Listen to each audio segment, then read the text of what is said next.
everyone, and welcome to Mind Boost. I'm your host, Britta, and I'm really glad that you guys are joining in today.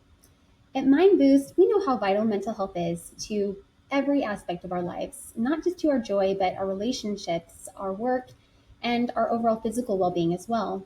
We're passionate about the work that professionals are doing in this field, whether they're grounded in traditional therapy or leading innovation to expand access and impact. We see that what unites them all is this deep commitment to healing. And at this podcast, we love learning from them, celebrating their work, and doing our part to support their mission. Today's guest is someone who has spent his entire career on the front lines of mental resilience and purpose-driven leadership.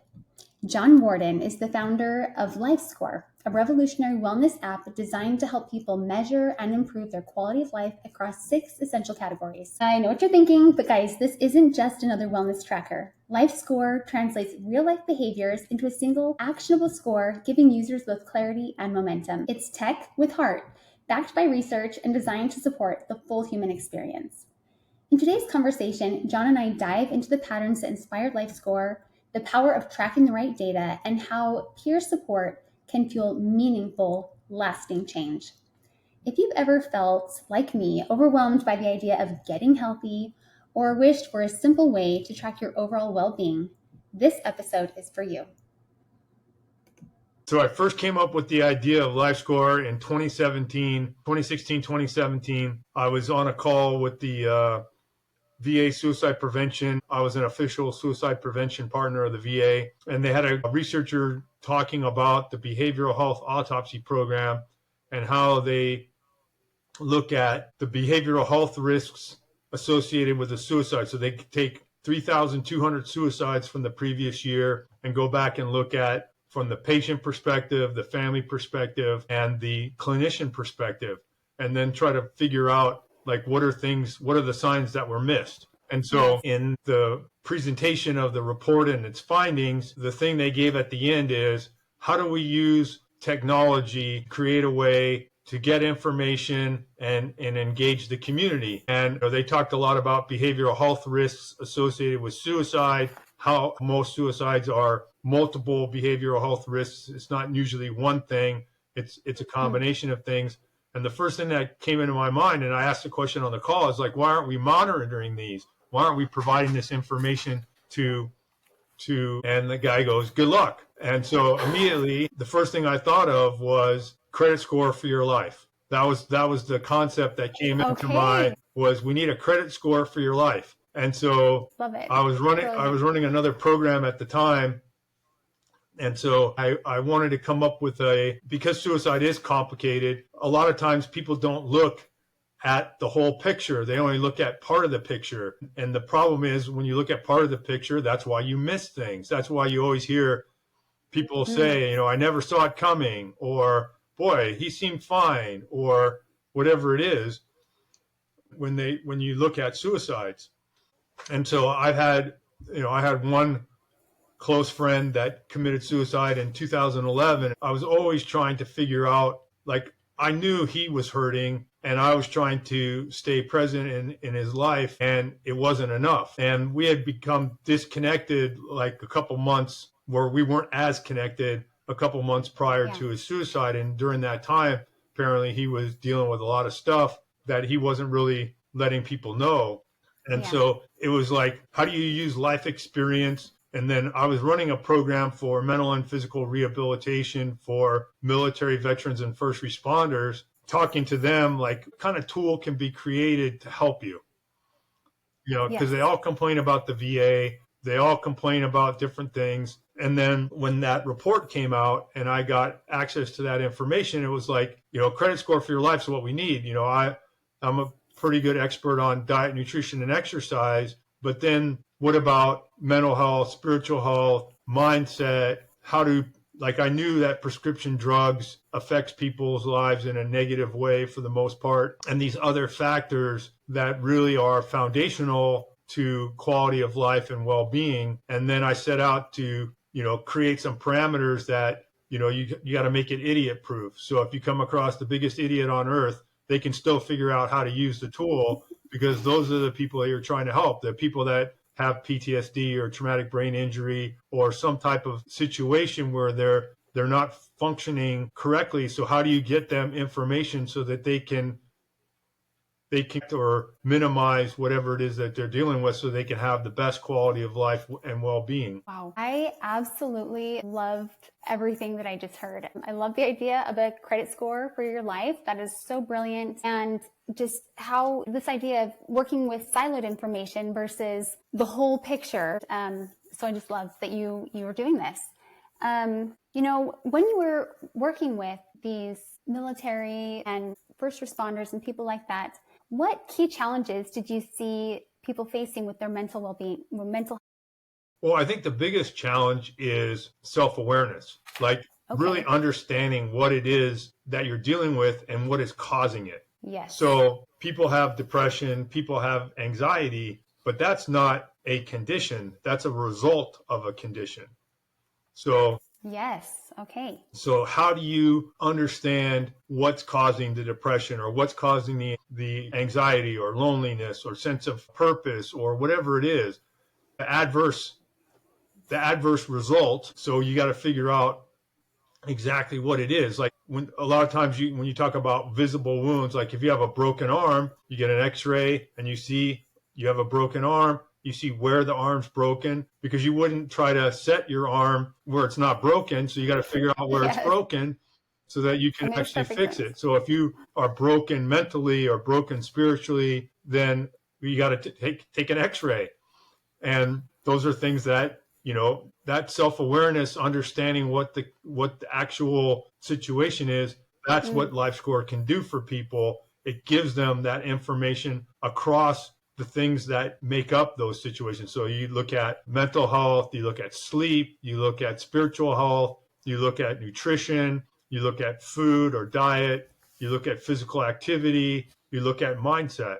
And then you're able to give people some actionable information so that they can go, aha, see, I understand what my problem is now. I'm dealing with depression because I'm dealing with financial stress or whatever it is. And then create a support network so that you have people that you trust, that you can go to and be vulnerable with, that won't betray that trust, that will be there to help you. And everybody has somebody, and it may not be a big group, right? It could be just 1, 2, 3, science says it's 3 or less people, but maybe it's more, and be able to have that support network. And maybe like one of the things we found in our program is when vets would come to the program, they would think they're the only one that's dealing with whatever it is they're dealing with. No one understands. You don't possibly understand. And then they would meet somebody who's dealing with the exact same thing from another part of the country, and then they would immediately bond because they had a shared experience and a shared challenge, and then they would want to work together to try to overcome that and improve their quality of life and well-being. That is a very powerful experience for these individuals to finally meet someone who understands what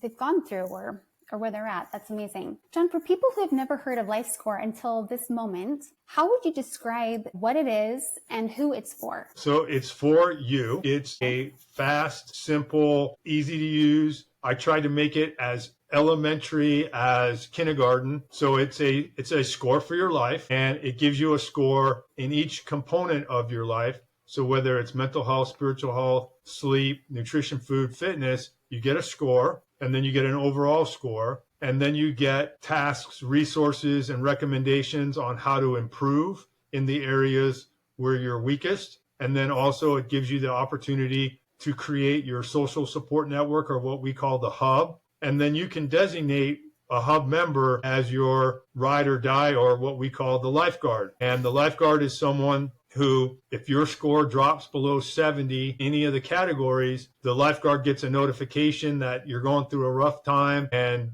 you get a buddy check, and you're able to keep people connected socially, at least in their inner circle, and data is yours. So we don't use any personal information except for the hub, because obviously if I'm connected to Brita, she's going to see me and I'm going to see her, but we don't give out any personal information. So no names, no emails, no phone numbers. We don't collect social security numbers. Everything is private and secure. The user controls who sees and who doesn't see their personal information. And again, the scoring is is very basic. It's the thing everybody grew up with that ever went to school. 90 and above is an A, 80 is a B, and 70 is a C. And if you got below C, you need some tutoring. That's perfect. So when you mentioned all these different categories, have you found that there's, one category in particular that people tend to underestimate or overlook that really drives their overall score? Well, the answer is yes, but it's a different category for different people. That's one of the things I always do when we do like big groups, is I always ask by show of hands, who thinks that food is going to be your worst category, or who thinks fitness, or whatever it is, whatever the 6 categories, what's going to be your biggest weakness? And then they take the assessment, and almost always their weakest category is some other category. That makes sense, because it's something that it's not even top of mind in any way, shape, or form. Right, because of course they're not think of their life as this complex. Some people do, but a lot of people, they're just trying to get through life. So they're not really thinking about all these different factors and how they're all interconnected and what the effect is that one has over the other. So, for example, if you're dealing with declining physical capability, you're like, I'm not able to exercise because I have this deteriorating physical condition.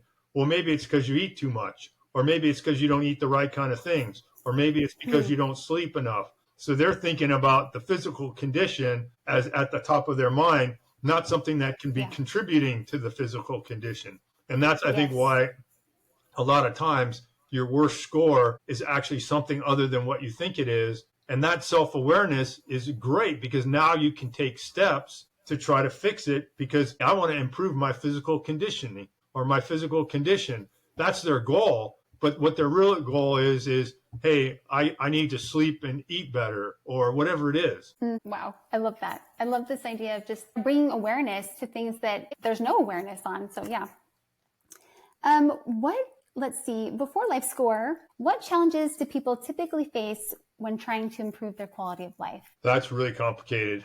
Because again, it's based on the individual, right? Because it could be a relationship thing, it could be a financial thing, it could be an individual thing. There's a lot of different things that can contribute to answer that question. That's one of the things the app tries to figure out for you, is what is your thing? Like, you're going to know what you're really good at, and you're going to know what you're really not good at, or where areas where you could use the most amount of improvement. I think that, again, it's a self-awareness thing. I think also from a foundational perspective, I was just talking to a kids program, and we were talking about suicide as the second leading cause of death for people under 26. And so how come? And obviously the first thing people point at is social media, the effects of social media.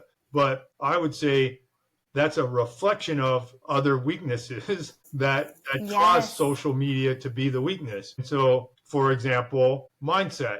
Mindset is something we don't teach kids. We certainly should, especially why mindset matters. You hear people talk about mindset matters, but then they don't explain why it matters. And so I created my own mindset test. We call it the life approach. So we look at things like risk, fear, failure, identity, happiness, mentorship, personality, satisfaction, and take all these variety of factors and then put it together so we can figure out, like, how do you react? How does your personhood react when you're dealt adverse life experience? Yes. Because that tells a lot about, if, like, I tell people right now, like, your mindset sets your ceiling. The quality of life and well-being that you possess, that ceiling is set by your mindset. And people with a proper mindset have a higher ceiling than people who don't. And like I said, it's not taught. So, there's books about it, different books about mindset,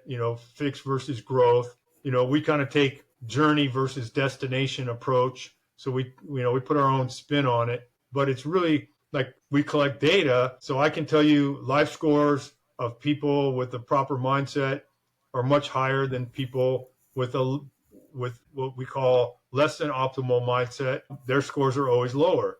And we've seen that in every single test, every single pilot program that we've done. It's 100% predictor, 100%.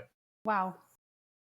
I think foundational, like the spiritual score, we call our foundational scores the mental health, the spiritual health, and the mindset. And spiritual health, we're not necessarily looking at measuring religion as much as we're measuring things like belief system, sense of purpose, and emotional intelligence, because everybody has those three things in their makeup at some level or not. And again, if people have a low belief system or a low sense of purpose or a low emotional intelligence, that's going to limit your quality of life and well-being. Wow. I really love what you said there, that your mindset sets the ceiling. That's going to stay with me. Gosh, thank you. There are a lot of health apps out there and even some mental health apps. What's missing, in your opinion, in these apps that LifeScore was designed to solve? So this is something I think about a lot. Like, there are tons of apps. There are tons of mental health or mindfulness apps. There's fitness apps. There's food apps. There's all these apps, and they all have a lane. Some of them are really good. Some of them are less good. But the part that they're missing is that things matter outside of what you're measuring. And for example, if you're using a wearable, you can get your Apple Health data, and it's going to tell you how many steps you took. It's going to tell you what your heart rate is. It's going to tell you what your resting heart rate is. It's going to tell you what your sleep is, but it's not going to tell you what your sense of purpose is. Yes. It's not going to tell you what your mindset is, and it's not going to tell you what it means or how to improve necessarily. And so, we can incorporate data from a wearable into LifeScore and then add in those foundational components and then those non-heart rate measurable components. And now we can get a comprehensive score or a comprehensive view of what your quality of life and well-being are. Mindfulness apps are great. They can help, you stay sort of centered, but then how does your sleep or how does your diet or how does your exercise or how does your other things factor in to why you're dealing with that mental health issue?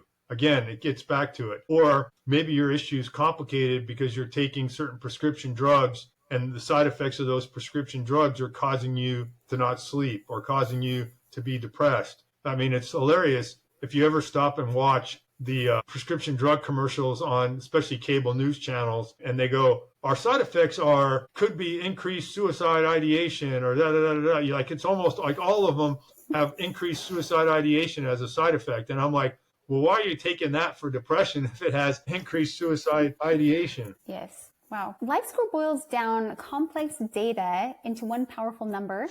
How does that process work behind the scenes? Well, if I told you that actual answer, I'd have to kill you. But like I always joke, that's like asking for the formula for Coke or okay, then never mind. Don't tell.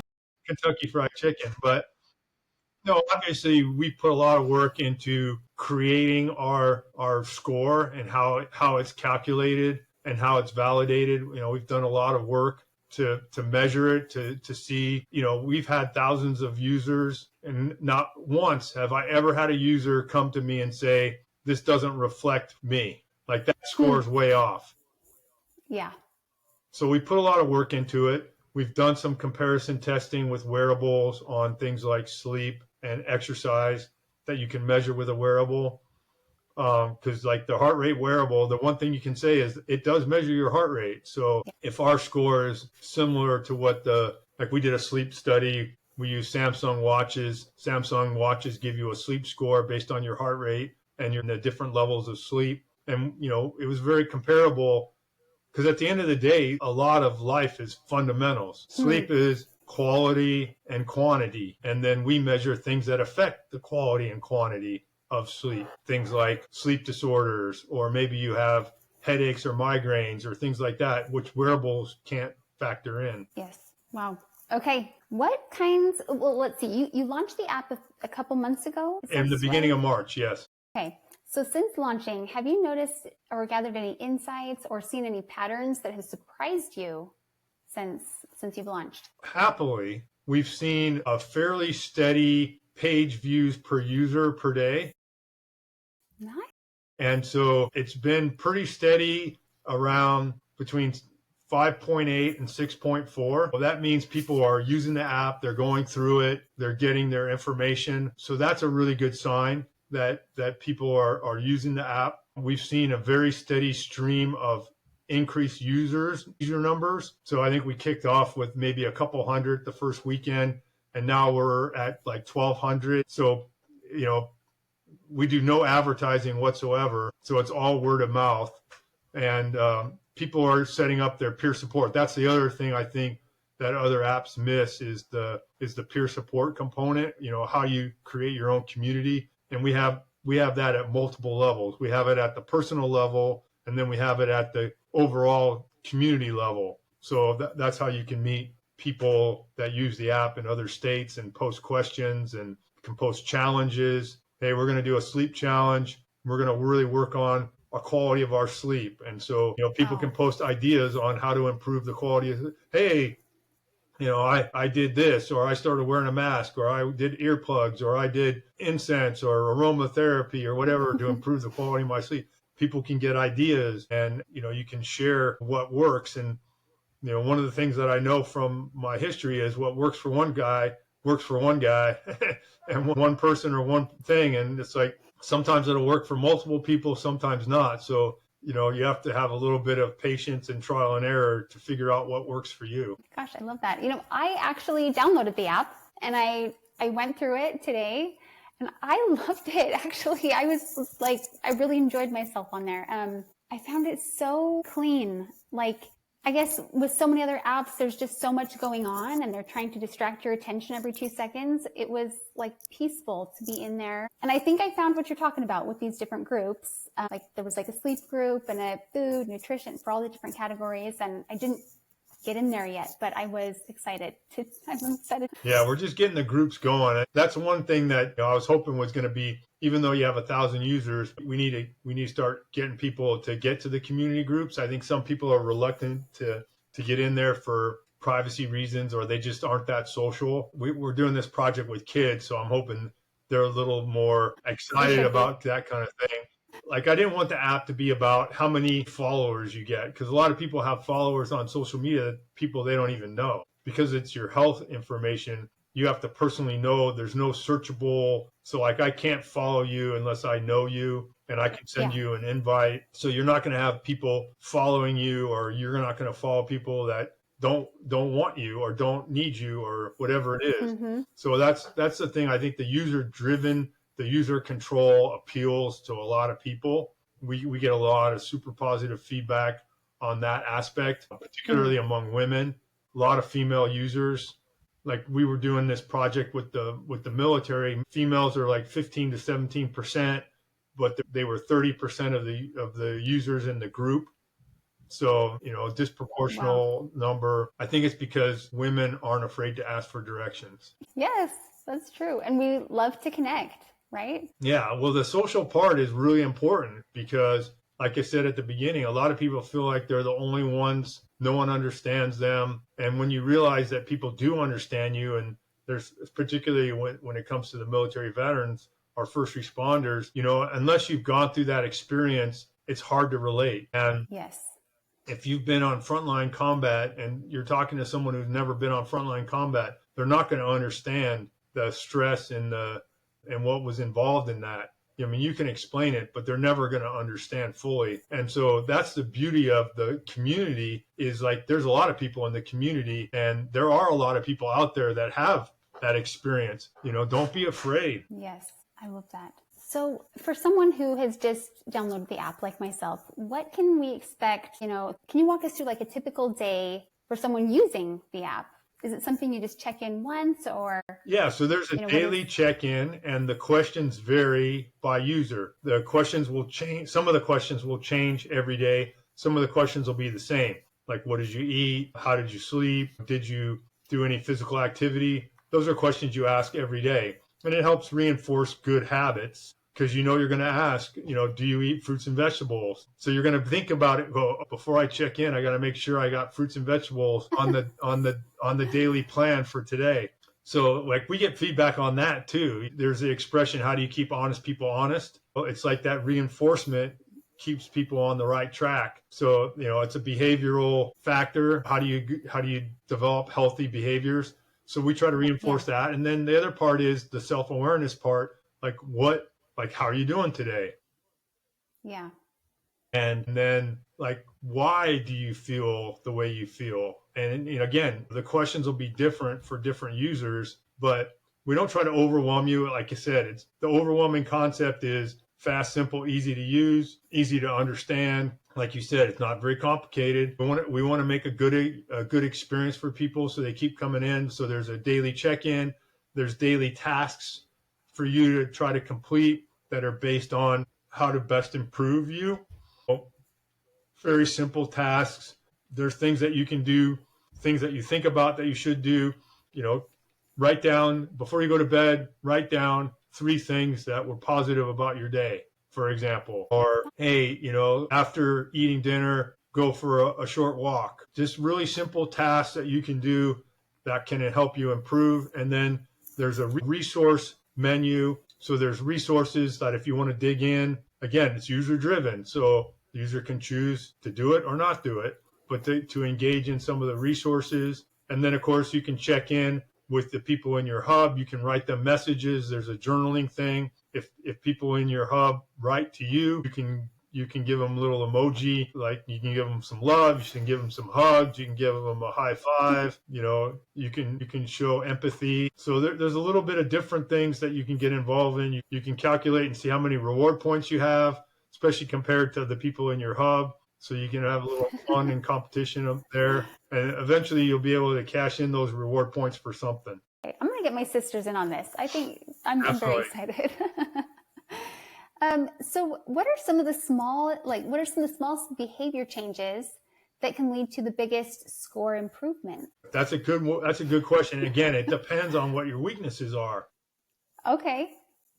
Like I mentioned a couple already, like if you're not really focusing, like you eat every day, but maybe you're not eating the right things or because we're not sitting here, did you eat 6 ounces of chicken or 8 ounces of chicken or 10 ounces of chicken? We don't care. What we care about is, are you eating good protein sources? Are you eating fruits and vegetables that can help your body system process through any other junk food or fast food that you're eating, so that you sleep better and function better and you're able to be more alert and physically active, have proper energy? Or are you doing some type of exercise every day? And again, we don't get into that much in the specific parts as much as we're just like trying to build habits. Everything in the app is about building the right habits and then focusing on things like, again, the mindset and the belief system and the sense of purpose, emotional intelligence, that sort of thing.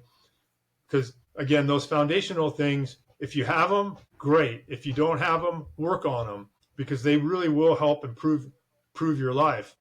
Again, everything is complicated. And so if you don't eat or work out properly, then maybe you don't sleep well, which causes you stress, and then your mental health declines or whatever. Everything is always like, think of it as like there's 6 bouncing balls up in the air and you're juggling them all. And how do you keep the rhythm going so that you're able to juggle them all efficiently? And that's kind of what the app does. It does the juggling for you. Oh, that's what I need. Okay, I'm loving this. Okay, you kind of already answered this question, but let's dance around it a little bit. One of the most unique features of LifeScore is the hub, a place, peer support. And what inspired that feature? You did mention your work with veterans, yes? How does it amplify individual progress? I think I mentioned in 2015, Georgetown did a study and the results were really strong, right? They were looking at depression, anxiety, loneliness, social functioning, and like the results of the intervention group, the people that participated in my program versus the control group, the results were not only did they see gains immediately after the intervention, but 1 month, 3 months later, people were sustaining those gains, which is something you don't normally see in research projects. Usually there's a curve up and then there's a dip and whatever, or at best you're flat. But ours people were continuing to gain. And so the researcher was like, what do you think? Why do you think that is? And I said, peer support, because there's an accountability. Hey, by the way, my daily reminder to check in just came. You get two reminders every day at 12 o'clock and at 8 o'clock. reminds you to make sure you check in. So I just got my, which also you always know when it's high noon because you get your little notification. But the idea was that accountability from having peers. So let's say you had 5 people, or our program was usually 200 people at a time. So you have 200 people, they do the intervention, they're ecstatic, like it's life changing, and then they want to continue on. And so they build groups at home, and they keep in touch through social media with each other, that they met at the intervention, and they're like, hey, I rode today, I didn't ride today, well, you got to get riding. And so you have this little friendly competition amongst each other to keep it going. And you're like, hey, I'm going to ride 100 miles this week, or whatever it is.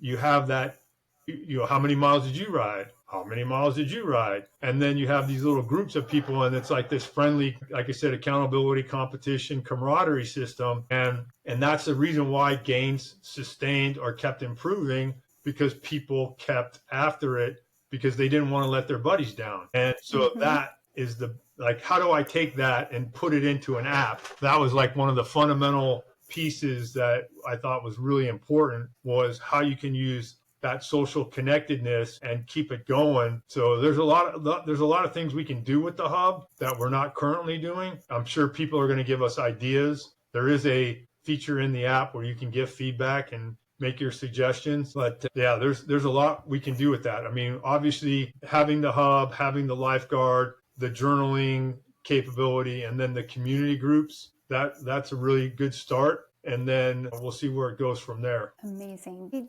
I love this whole concept so much, that I had a cancer diagnosis early, and that really, going through that process and the healing process of that, it's not the same necessarily, but I came to have this deep appreciation for, how all of these areas that you're discussing and how interconnected they are, how our mental health is so tied to our physical health, and our physical health is similarly tied to our mental health, and it's all connected. And so I'm so passionate about the work you're doing here. I think it is so needed, and I'm just really excited about it. So can I mention something there? So yeah, you're talking about your cancer treatment and everything, and whether it's that or whether it's like guys coming back from Iraq and Afghanistan that have been blown up or whatever. When you're in the hospital or when you're dealing with some kind of major physical issue, it's very isolating. You tend to withdraw from your friends. You tend to withdraw from life because you're trying to focus solely on whatever it is that you're trying to overcome, whether it's cancer or some disease or whatever it is. That isolating process is obviously not good. And so it's helpful if you can build your network, because again, that's where it gets back to the most common theme. Every guy that I meet for the first time is, no one understands what I'm dealing with. And that's what they say. And I understand why they think that way. They're not wrong to think that way. They just don't understand globally, hey, maybe there's other people that have been blown up, or maybe there's other people that have dealt with cancer. Yeah. Different diseases have support. AA is the most classic support group on earth. And as I learn more about how AA works and what I'm doing, it's very crazy how similar the idea is. Because at the end of the day, it's fundamentals. Again, it gets back to fundamentals. Absolutely. Oh my goodness. That, as you were saying that, I was taken back to how completely alone I felt, and still sometimes do, honestly. I never participated in any of the support groups or anything like that, but I did have a couple people from like way back in my past who kind of surfaced, who were also going through cancer treatments at the same time. And even though I had never been close with these individuals before, suddenly we had such a sisterhood and camaraderie, and it gave me something so special that nobody else could give me, because they knew at least a little bit what I was going through, Yeah, you had a common shared experience. Yes. And that's enough to create that initial bond. And then it's up to the people that are involved in that bond. How much do you strengthen that bond or not? And in the part of at least the group that I was working with, I think people generally want to improve their life. They want to get back to where they were. So they're invested in improving their quality of life and well-being. And so if they can connect with people they think can help them, they're going to stay connected. And if you think the person can't help you, then you're probably less likely to stay connected. So, that's also good. That's again why the community groups is also part of the app, because you may not get enough of what you need or want in terms of the social connection or support from your hub, because maybe the people in your hub are people you went to high school with or people you work with or whatever, and they're not necessarily people that have the shared experience part. So we want to give people the option so that they can find where the pendulum lands for them. Yes, that's very exciting. That will be wonderful. So for someone who's feeling overwhelmed by trying to improve, let's say they're wildly unhealthy in all the things, where should they start? Where, of all those different categories, Well, what would you recommend? The app helps you with that. So Okay. because of the way that app is designed, it calculates what your strength is and what your weakness is, and it focuses on your weakness. So if you have multiple weaknesses, it's going to focus on the most fundamental weak spot, because again, everything's foundational. Like if your weak spot is something that's foundational, or if you have multiple weak spots and some of them are not necessarily the foundational part, it'll focus on the foundation. The way I describe it is, if you're going to build a house, the first thing you got to do is you got to lay the foundation. And if your foundation is cracked or your foundation is weak and you build a house on top of a weak foundation, what's going to happen the first time the wind blows? The house is going to blow down. So you have to have a strong foundation so that when the wind blows, the house doesn't blow down. Yes. And that's kind of how the approach of the app works. Gosh, I love that. And do you find that, as people are focusing on their, focus areas and improving on it, does it cause a kind of ripple effect to the others? Is there like a momentum that's gained? Yeah, I believe so. I mean, we've gotten that feedback from users in our testing, because we just relaunched the app in March. It's only been a couple months. So we'll see how it goes, what kind of feedback we get from people. But use the app and you can see for yourself. Yes, I'm excited too. Well, we're about to wrap up, but I've got a couple more questions. What's your vision for how LifeScore can evolve in the next few years? What do you think? Well, right now we're trying to start working with groups outside of the military. So I think, we want to obviously strengthen and do more in the military, veteran, first responder space. But I think there's a huge opportunity in what we call the non-military space, under 26, 25 to 54. There's different slices of that. Like, did you know that construction workers have one of the highest suicide rates amongst any group? I actually just read that yesterday in an article, and I was totally shocked. I had no idea. So that's one area. Obviously, I mentioned kids. So there's a few different demographic groups. Workplace well-being. People use workplace wellness or workplace health, but workplace well-being is more the term that I would try to use. And how does work-life balance and the type of work you do, how can you strengthen those foundational skills to be able to be better prepared and improve the quality of your life? But these are areas that we really want to get into. I'm looking for some companies, particularly in high stress environments or high stress frontline healthcare workers, financial sector, construction, lawyers, entertainment. Like how many, there's a lot of high profile celebrities and musicians that commit suicide. Why? So unfortunately, there's a lot of target rich environments available. Yes, I'm sure there are. Gosh, I was thinking about high schools, if you could partner with them, that could be amazing. Yeah, we're working on a middle school, high school program right now. We haven't announced it yet, but we're hoping to announce it very shortly. But that's definitely an area. I think we're going to focus more on the education part. So you get your information. What does it mean? Turn it into a curriculum project for schools. Why does mindset matter? Yeah. Why does spiritual and mental health foundationally affect your life? Those kind of things I think are really important. Absolutely. Oh, I love that. And I'm excited. I hope that I'm watching this, hears that and calls me up or calls you up. Me too. Connects with me.